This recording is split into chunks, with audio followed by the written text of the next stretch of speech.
What's going on, everybody? It's Tom. And it's Jamie.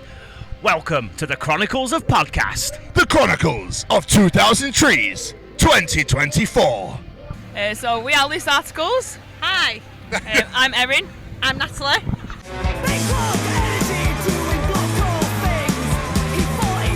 It's an absolute pleasure to meet you both and have you on the show. Thank you for joining us. Well, thanks for having us. No, not at all. Not at all. How's your personal Friday been? Personal Friday? Yeah. Personally, my Friday's been alright, to be fair. I drove down from Manchester. It took me like 3 hours, but it was so scenic and so nice. All good. Yeah, it's better than being in the office, isn't it? So. Yeah. Absolutely. Yeah. We're in a field drinking warm cans of Stella. Oh, how delicious. How delicious. Of course. So you came down today? Yeah, we came down before our set. Nice. How was the set? It was great, yeah, really good, thanks. Yeah, we played in the trees this year. Last year we played on the different one, didn't we? But this year is the trees. Which is very nice. Yeah. Nice bit of timber frame. Yeah, good frame. Really appreciate the timber and how Yeah, they built well, it really goes with the surroundings. It's nice. Yeah. Is that the forest stage? Yeah. Yeah. How did you guess? To be honest with The you, main stage, what wasn't it was, I kind of like narrowed it down, and when you mentioned timber, I was like, oh, Yeah. I know exactly where Give they've it been. away there. Yeah. I know we're still a great bit of timber around here. Yeah. So, for a Loose Articles show set compared to a festival set, do you change your set up accordingly to like accommodate for people that might not be so familiar with yourselves? I mean, we sort of just go with. I don't really know. I don't know, yeah, we just kind of play what we want to play, what we fancy, really. Yeah, on the day, just like, yeah, we're going to play this today. Yeah, I think we decided last night what we was going to play. Yeah. And I don't think there was any really reason behind it. I think it's just like, It's just, let's do this set. Yeah. You're going to have to like it because we're liking it. Yeah. We've got to play it. We're going to enjoy Yeah. it. If you like it, bonus. Yeah. I mean, most of our sets, like, when it is a festival, we try to keep it as upbeat as possible. Yeah. But to be fair, all our songs are upbeat, so they're quite dancey and fun. So yeah. It's not many too slower songs. Yeah. Can't really go wrong. Nah, not all. All bangers.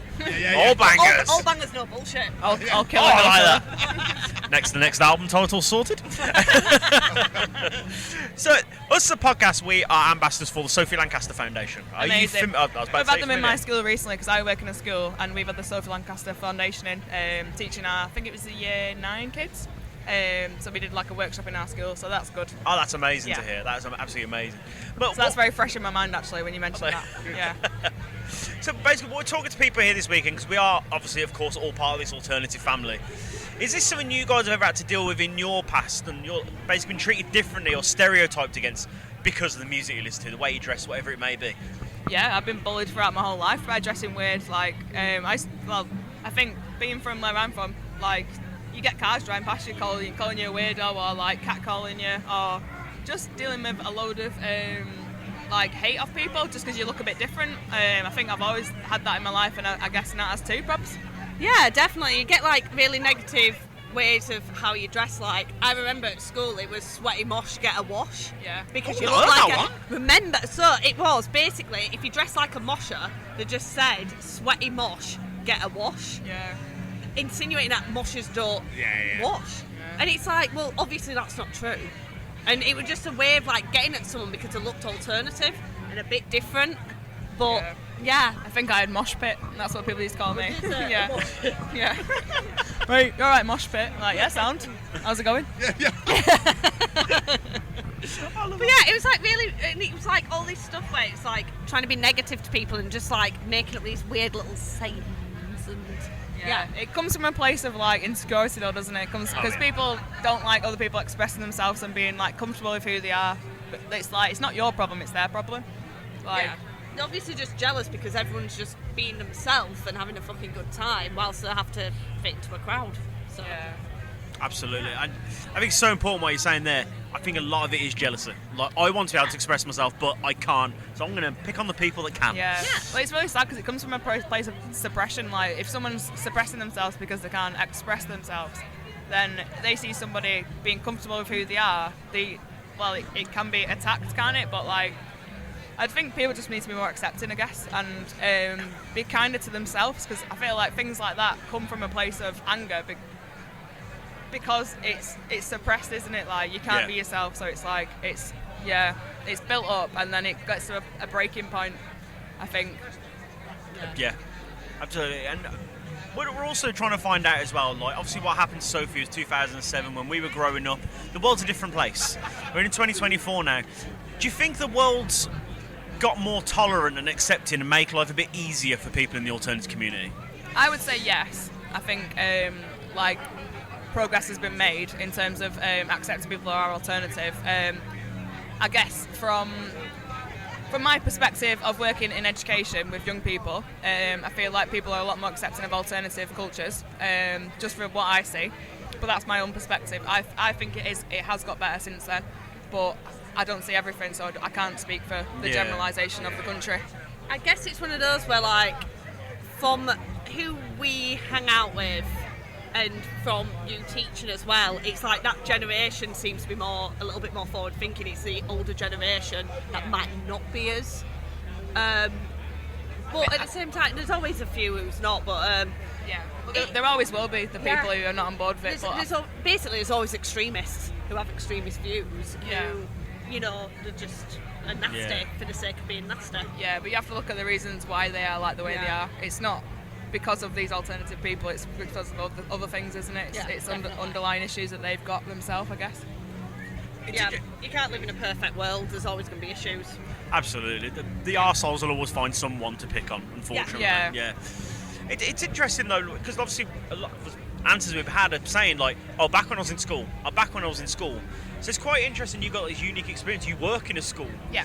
So are there kids out there now who are still like we were, like being weirdos, moshers, whatever you want to call. I don't know what the tagline is nowadays, to be honest with you. Yeah, I think there's still moshers in schools. Definitely, like I was just going to use the blanket term of moshers, alternative people. I like it. People who like rock music, you know, people who like moshing to music.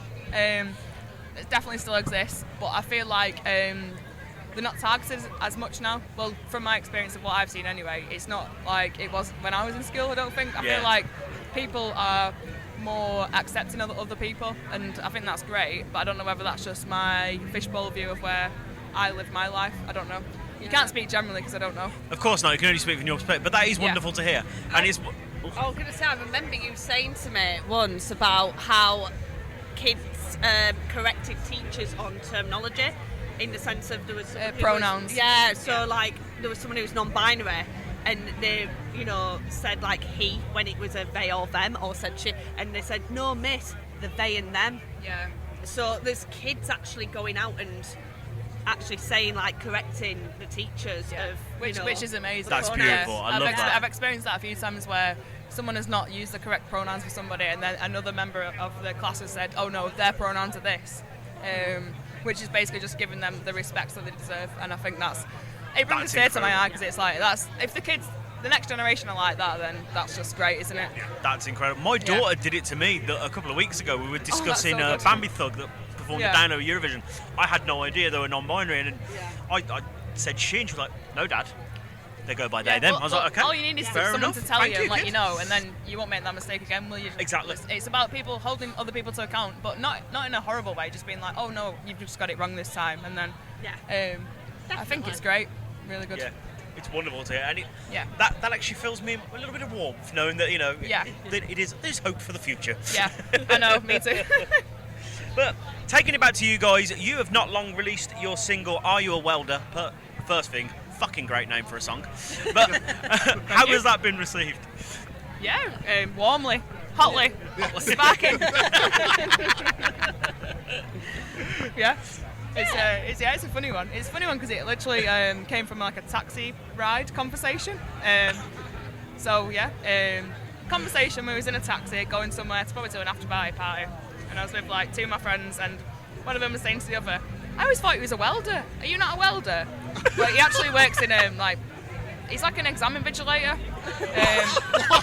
So everyone was like, "No, you don't do that, do you?" And I did it, but I was just listening to this conversation unfold, and I was like, "Isn't that funny that you put him in this bracket of having this really blokey job, but he doesn't actually do that?" So it's just funny to think about how jobs are gendered, and how like culturally we expect like male people to do one job, female people to do another job. Like, oh, he can't be doing something like that. He's got to be a bloke. He's got to be a builder or a welder. Like, it's just interesting, isn't it? Like how we have this cultural thing of like genderising jobs.